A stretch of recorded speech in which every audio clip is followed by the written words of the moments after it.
নমস্কার বন্ধুরা, আপনাদের সকলকে স্বাগত জানাই আমার চ্যানেল নবান্নের সমাহারে। আজ আবারও আপনাদের জন্য নিয়ে হাজির হলাম আরেকটা নতুন রেসিপির ভিডিও। আজকে বানাতে চলেছি খুবই কম উপকরণ দিয়ে একটা দারুণ ব্রেকফাস্টের রেসিপি।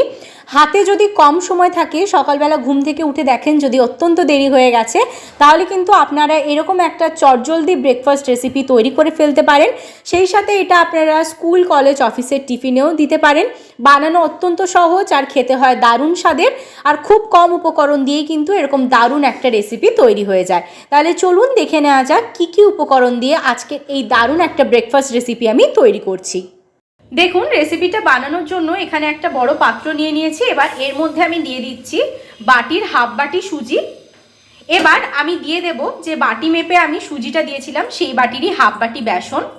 এবার যে বাটি মেপে বাকি উপকরণগুলো দিয়েছিলাম সেই বাটি মেপে এখানে আমি দিয়ে দিচ্ছি দই। আর এখানে কিন্তু আমি 4 চামচ দই নিয়েছি, এটা কিন্তু ঘরে পাতাই দই। এবার ওই বাটি মেপেই আমি দিয়ে দিচ্ছি কিছুটা পরিমাণ জল। এবার এই উপকরণগুলোকে কিন্তু আমি প্রথমে একটু মেখে নিচ্ছি। দেখুন, এখানে আমি নিয়ে নিয়েছি একটা মিডিয়াম সাইজের আলুকে গ্রেট করে নিয়েছি, আর এখানে কয়েক কোয়া আমি বাঁধাকপিটাকেও গ্রেট করে নিয়েছি। এখানে নিয়ে নিয়েছি গ্রেট করে আদা, এখানে 1 চামচ মতো, আর নিয়েছি কিছুটা পরিমাণ কাঁচা লঙ্কার কুচি। এবার এই সমস্ত উপকরণগুলোকে আমি দিয়ে দিচ্ছি এর মধ্যে। দিয়ে দিচ্ছি এখানে আমি কিছুটা পরিমাণ ধনেপাতা কুচি। এবার এর মধ্যে আমি কিছু মশলা অ্যাড করছি। প্রথমেই দিয়ে দিচ্ছি হাফ চামচ গোটা জিরে, দিয়ে দিচ্ছি কিছুটা পরিমাণ জোয়ান। এবার এর মধ্যে দিয়ে দিচ্ছি কিছুটা পরিমাণ হলুদ গুঁড়ো। এবার এর মধ্যে আমি দিয়ে দিচ্ছি কিছুটা পরিমাণ নুন স্বাদ অনুযায়ী। এবার এর মধ্যে আমি দিয়ে দিচ্ছি কিছুটা পরিমাণ গরম মশলার গুঁড়ো। এবার এই সমস্ত উপকরণকে আমি খুব ভালো করে মেখে নিচ্ছি।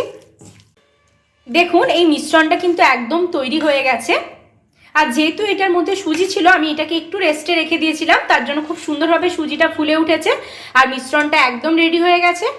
দেখুন, এবার অপর দিকে আমি গ্যাস চালিয়ে তার মধ্যে তাওয়া বসিয়ে দিয়েছি। এবার তাওয়ার মধ্যে আমি অল্প একটু সাদা তেল দিয়ে তেলটাকে চারিদিকে এবার আমি ছড়িয়ে দিচ্ছি। আপনারা চাইলে এই রেসিপিটা কড়াইয়ের মধ্যেও করতে পারেন কিংবা ফ্রাই প্যানের মধ্যেও করতে পারেন। এবার তেলটা গরম হয়ে গেছে। এবার এই ব্যাটার থেকে অল্প অল্প নিয়ে আমি এর মধ্যে কিন্তু দিয়ে দিচ্ছি। আপনারা এটাকে মোটাও করতে পারেন কিংবা পাতলাও করতে পারেন। আমি এরকমভাবে করে নিচ্ছি, আর আপনারা চাইলে আর একটু বড় বড়ও করতে পারেন। আমি এরকম মিডিয়াম শেপে এটাকে করে নিচ্ছি। এটা কিন্তু হয়ে গেছে, ওপরটা কিন্তু বেশ সুন্দরভাবে হয়ে গেছে। এবার এটাকে আমি উল্টে দিচ্ছি। দেখুন কত সুন্দরভাবে এই দিকটা হয়ে গেছে। এবার এই দিকটাকেও, যে দিকটা উল্টে দিলাম সেটাকেও একই রকমভাবে করে নিচ্ছি আমি। এটা হয়ে গেছে। এবার এটাকে আমি তুলে নিচ্ছি একটা পাত্রের মধ্যে। দিয়ে দিলাম তেল এর তাওয়ার মধ্যে। এবার চারিদিকে আবারও ছড়িয়ে দিচ্ছি। এবার আমি এর মধ্যে দিয়ে দিচ্ছি এখানে আবারও ব্যাটার থেকে হাতা মেপে।